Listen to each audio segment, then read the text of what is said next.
நாடு முழுவதும் தெருநாய்களை கட்டுப்படுத்த உரிய நடவடிக்கை எடுக்க வேண்டும் என்று உச்சநீதிமன்றம் உத்தரவு பிறப்பித்திருக்கிறது. மாநில அரசுகளுக்கு உச்சநீதிமன்றம் தெருநாய் பிரச்சினை தொடர்பாக ஒரு முக்கிய உத்தரவினை பிறப்பித்திருக்கிறது. அண்மை செய்தியாக பார்க்கிறோம். விமான நிலையங்களில் கூட நாய்கள் கடிக்கும் நிலைமை ஏற்பட்டிருக்கிறது என்றிருக்கிறது உச்சநீதிமன்றம். நாடு முழுவதும் தெருநாய்களை கட்டுப்படுத்த உரிய நடவடிக்கை எடுக்க வேண்டும் என்று உச்சநீதிமன்றம் மாநில அரசுகளுக்கு உத்தரவு பிறப்பித்திருக்கிறது.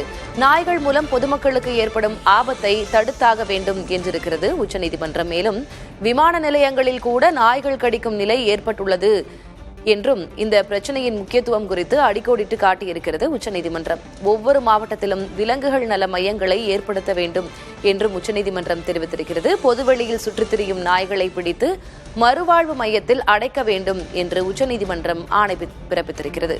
கூடுதல் விவரங்களை வழங்குவதற்காக செய்தியாளர் ராஜீவ் இணைந்திருக்கிறார். ராஜீவ், எந்த வழக்கு விசாரணையின் போது உச்சநீதிமன்றம் இந்த உத்தரவினை பிறப்பித்திருக்கிறது? மேலும் என்னென்ன அம்சங்களை அடிக்கோடிட்டு காட்டியிருக்கிறார்கள்? தெளிவதி கண்டிப்பாக, அதாவது மருத்துவமனைகள், பேருந்து நிலையங்கள், பள்ளிகள் போன்ற அந்த பொது இடங்கள்ல பிடிக்கப்படும் அந்த தெருநாய்களை தடுப்பூசி அல்லது அந்த கருத்தடை செய்த பின்பு மீண்டும் அதே இடத்தில் விடுவிக்க கூடாது என ஏற்கனவே நீதிமன்றமானது ஒரு உத்தரவை பிறப்பித்திருந்தார்கள். அந்த உத்தரவில் திருத்தங்கள் கூறி பல மனுக்கள் சார்பாக, பல தரப்பினர் சார்பாக மனுக்கள் உச்சநீதிமன்றத்தில் தாக்கல் செய்யப்பட்டது. அந்த வழக்கானது நீதிமன்றத்தில் விசாரணையில் இருந்த நிலையில் அந்த விசாரணை நிறைவடைந்து இன்றைய தினம் தீர்ப்பானது வழங்கப்பட்டிருக்கின்றது. குறிப்பாக இந்த தீர்ப்பின் போது பல்வேறு முக்கிய கருத்துக்களை நீதிபதிகள் முன்வைத்திருக்கின்றார்கள். குறிப்பாக தெருநாய்கள் அந்த கடிகள் என்பது மறுக்கவே முடியாத இருப்பதாக ஒரு சம்பவமாக இருப்பதாகவும், அதேபோல குறிப்பாக தமிழ்நாடு, ராஜஸ்தான் உள்ளிட்ட அந்த மாநிலங்கள்ல அந்த தெருநாய்கள் கடிகள் தொடர்ச்சியாக அதிகரித்து வருவதாக நீதிபதிகள் தெரிவித்திருக்கின்றார்கள். அதேபோல 2026 தொடங்கி இந்த 4 மாதங்களுக்குள்ளாக சுமார் 2 லட்சம் தெருநாய்கள் கடி சம்பவங்கள் தமிழ்நாட்டில் நிகழ்ந்திருக்கிறதாக நீதிபதிகள் குறிப்பிட்டுள்ளார். அதேபோல நாய்கடிகளால் சிறுவர்கள் மற்றும் முதியவர்கள் அதிக அளவில் பாதிக்கப்பட்டிருப்பதாகவும், மருத்துவமனைகள், விமான நிலையங்கள், குடியிருப்பு பகுதிகள், அதேபோல நகர்ப்புற மையங்கள் போன்றவற்றிலும் நாய்க்கடி சம்பவங்கள் தொடர்ச்சியாக நடைபெற்று வருவதை காண்பதாக நீதிபதிகள் தெரிவித்ததோடு, இந்த சமீபத்தில் கூட ஜெர்மன் நாட்டை சேர்ந்த ஒரு பயணி சூரத் நகரில் தெருநாய்கள் கடிக்கு உள்ளாகி இருக்கின்றார் போன்ற விஷயங்களையும் அவர்கள் குறிப்பிட்டிருக்கின்றார்கள். அதே போல இந்த கருத்தடை தடுப்பூசி விதிமுறைகளை முறையாக அரசு செயல்படுத்தவில்லை. அதே போல இதனால் தற்போதைய பிரச்சனைகள் தொடர்ந்து அதிகரித்து வருகிறது. பொதுமக்களுக்கு இது மிகப்பெரிய ஒரு ஆபத்தாகவும், அதே போல நாய்கள் பெருக்கு என்பது அதிக காரணமாக இதற்கு இருக்கிறதாக நீதிபதிகள் தெரிவித்திருக்கின்றார்கள். அதே போல நாய்கள் கடிக்கும் புகார்கள் அதிகம் வந்திருப்பதாகவும், சிறுவர்கள் அதிகமாக பாதிக்கப்படும் நிலையில நிலைமை தற்போது மிக மோசமாக இருப்பதாக நீதிபதிகள் தற்போது கருத்துக்களை தெரிவித்த நிலையில இந்த தீர்ப்பானது வழங்கப்பட்டிருக்கின்றது. தற்போது அவர்கள் வழங்கியிருக்கக்கூடிய அந்த தீர்ப்பை பொறுத்தவரை பொது இடங்களிலிருந்து அந்த நாய்களை பிடித்து நீக்க வேண்டும் என்ற அந்த உத்தரவுக்கு தடை விதிக்க முடியாது.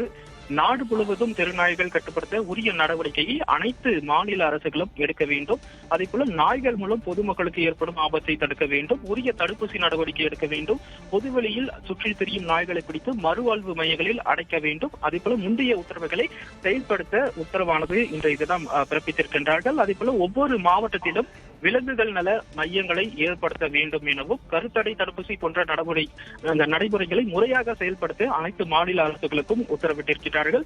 அதே போல இந்த உத்தரவுகளை ஏற்ப உரிய கட்டமைப்புகளை உருவாக்க வேண்டும் என்பதிலும், அதே போல போதிய பணியாளர்களை நியமிக்க வேண்டும் என மாநில அரசுகளுக்கு உத்தரவானது பிறப்பிக்கப்பட்டிருக்கின்றது. அதே போல மாநில அரசுகளுடன் அந்த தேசிய நெடுஞ்சாலைத்துறை இணைந்து செயல்பட வேண்டும். நெடுஞ்சாலையில் அந்த நாய்களை அலைந்து திரிவதை தடுக்க தேசிய நெடுஞ்சாலைத்துறை உரிய அந்த கண்காணிப்பை மேற்கொள்ள வேண்டும். எனவே அனைத்து மாநில அரசுகளும் இந்த தீர்ப்பை உரிய முறையில் செயல்படுத்த வேண்டும். தவறினால் அதிகாரிகள் மீது அதிக அந்த சட்ட ரீதியான அந்த நடவடிக்கை எடுக்கப்படும் என அந்த தற்போது நீதிபதிகள் அந்த உத்தரவை பிறப்பித்திருக்கின்றார்கள். எனவே வரக்கூடிய அந்த நாட்களில் உச்சநீதிமன்றத்தினுடைய தீர்ப்பை முறையாக அனைத்து மாநில அரசுகளும் உடனடியாக செயல்படுத்த நடவடிக்கை எடுக்க வேண்டும் என்று புரிந்து கொள்ளலாம். இதில் தமிழ்நாட்டை குறிப்பிட்டு சொல்லியிருக்கிறார்கள். 4 மாதங்களில் 2 லட்சம் நாய்க்கடி சம்பவங்கள் நடந்திருக்கிறது என்று. இருக்கக்கூடிய தற்போதைய நடைமுறை இன்னும் மேம்படுத்தப்பட வேண்டும். வழிகாட்டு நெறிமுறைகளையும் வழங்கியிருக்கிறார்கள். உங்களுடைய விவரங்களுக்கு நன்றி ராஜு.